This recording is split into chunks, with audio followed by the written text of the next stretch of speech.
Toronto has brought in a legend.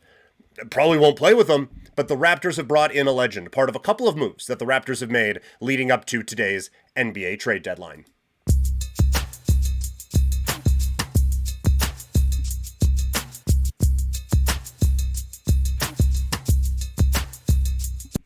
So the Toronto Raptors were busy yesterday. That's going to be where we start the focus. And the Raptors have been involved in a lot of different rumors and a lot of different conversations. The Chris Paul one was not necessarily on a lot of people's bingo card, but the Raptors make a move. Agbaji heads out to the Brooklyn Nets. Chris Paul comes to the Toronto Raptors, and the Clippers get the draft rights to some person with a lot of letters in their name. So the first reaction is obviously, oh man, that's really cool. Chris Paul with the Raptors. And then you see the reports. He's probably not coming to Toronto. They've told him he doesn't have to report, and they're going to try to find another trade for him or buy him out or something like that. I will say, I don't think it's that bad of a landing spot if he were to actually stick around. And again, this is the most hypothetical of things. We are assuming that Chris Paul is going to play as many games with the Raptors as I do this year. Yes, Uncle Crashy in the Twitch chat. He is among the Alonzo Mourning All-Stars now with the Raptors, of guys who were actually contracted on the team, but probably don't play many games with the team or any games with the team. But the Raps have had a bit of frustration with Quickley over the last couple of weeks. And there have been some times where they have sat him in some situations where you would assume that your starting point guard wouldn't get sat in.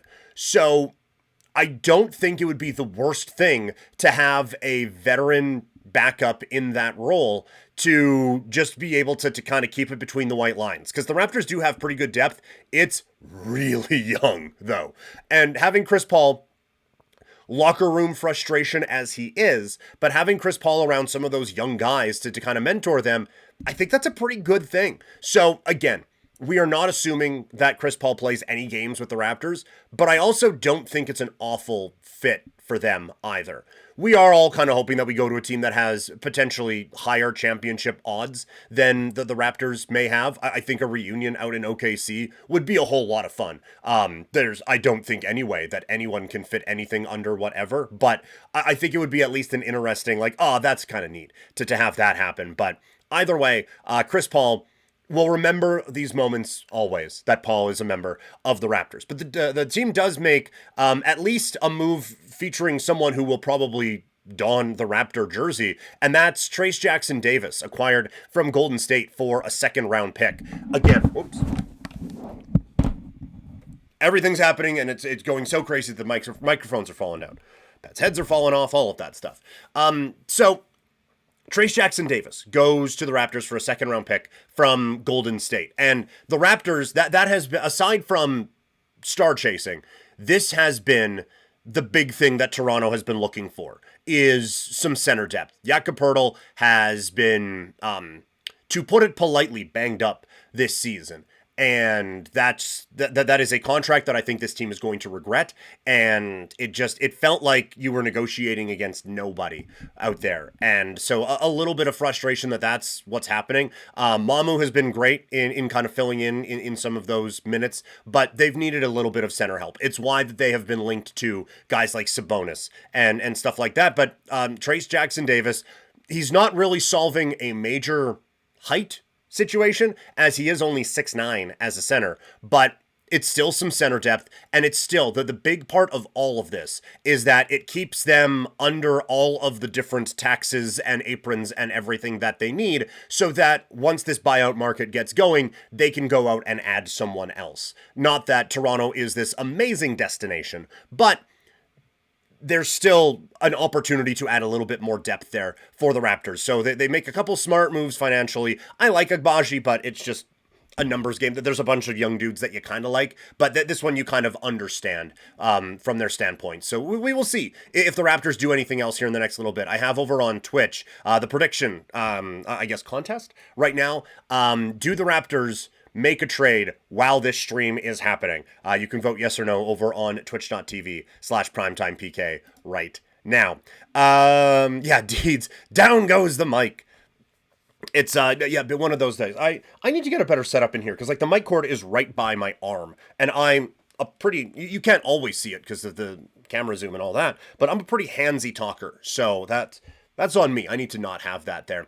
And then Uncle Crashy as well saying wrong Davis. They traded for the wrong Davis. I wasn't big on AD coming to the Raptors.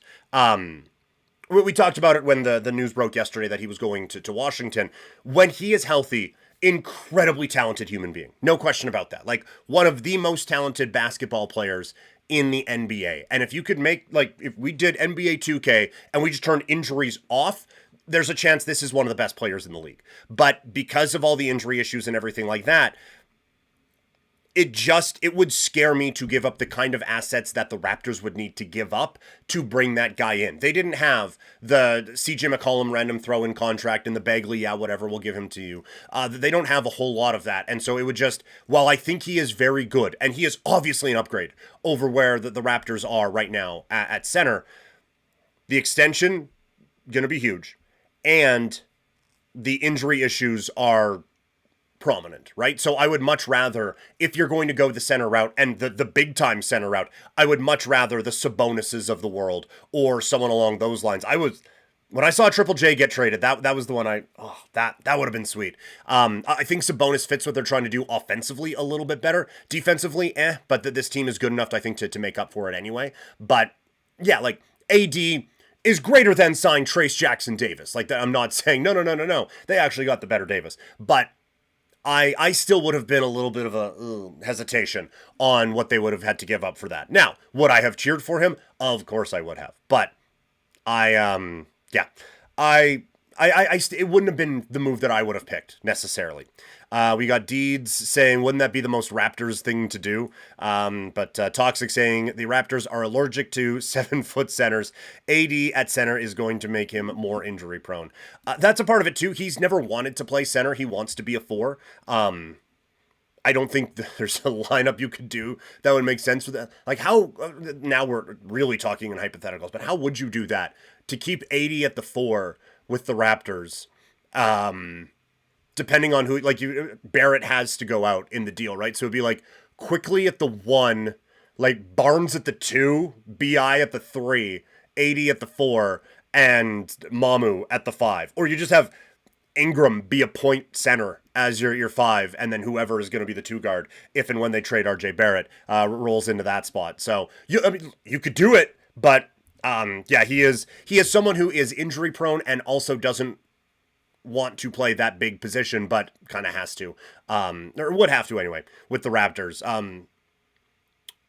Still, we did the initial reaction off of that one. I don't think a whole lot has changed on my opinion there. I think I think it's interesting what Washington is doing, but the SAR of it all, like I just feel like they're bringing in the wrong guys that could potentially get in the way of some of the development of their young players that are finally actually developing. But I also understand Washington has been bad for a little bit and no one's really signing there. So a couple of thoughts on that. So anyway, we'll see if the Raptors do anything else. We will make the cut in here and we will talk about it. If you guys could let me know wherever you're watching this today how the quality is. Things are starting to look a little laggy on my end, so I just want to make sure everything is going okay where you all are seeing this today, because this would be a really bad day for me to start having internet issues out here. So anyway, that would be greatly appreciated if you could do that. And hey, also, if you could hit that share button and we can keep this basketball conversation going. Love the people we got in the chat today. We got a good basketball conversation happening,